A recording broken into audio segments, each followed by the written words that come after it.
আল্লাহকে রাজি করার জন্য। আল্লাহকে রাজি করার পর তোমার কাজ হলো একমাত্র তোমার মা বাবাকে রাজি করা।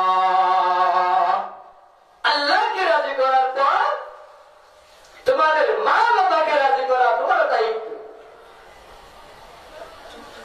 মা বাবাকে আল্লাহ রাজি করলে না, মা বাবাকে বৃদ্ধাশ্রমে পাঠিয়ে দিলা, আর তুমি রাতের বেলায় তাহাজ্জুদ পড়ো, মুফতি সাহেব, আল্লাহু আকবার, মুহাদ্দিস সাহেব, ইমাম সাহেব, আল্লাহু আকবার, খতিব সাহেব হও না কেন, মা বাবাকে যদি তুমি আল্লাহু আকবার রাজি না করো, তোমার মুফতি গিরে, মুহাদ্দিস গিরে, খতিব গিরে, তোমার ইমাম গিরে, তোমার শিক্ষক গিরে আর কোন আল্লাহ রাব্বুল আলামিনের কাছে গ্রহণযোগ্য না।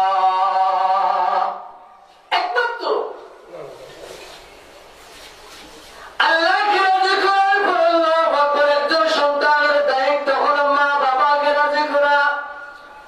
কিন্তু মা বাবাকে তুমি রাজি করলে না, রাতের বেলায় তাহাজ্জুদ পড়ো, দিনের বেলায় রোজা রাখো, আল্লাহু আকবার কুরআন তিলাওয়াত করো, হাতের মধ্যে তাসবিহ রাখো, বলো লা ইলাহা ইল্লাল্লাহ, লা ইলাহা ইল্লাল্লাহ, লা ইলাহা ইল্লাল্লাহ থেকে মৃত্যু পর্যন্ত যদি তুমি আল্লাহর নামে জিকির করো, আল্লাহর রাসূল সাল্লাল্লাহু আলাইহি ওয়াসাল্লাম বলেন, মা বাবাকে যদি তুমি কষ্ট দিয়ে, মা বাবার মনে যদি তুমি আঘাত দিয়ে, আল্লাহু আকবার, তোমার পুরাটা জীবন আল্লাহ জিকিরের মধ্যে কাটিয়ে দাও, আল্লাহ রাসূল বলেন তোমার সে ইবাদত আল্লাহর কাছে গ্রহণযোগ্য হবে না।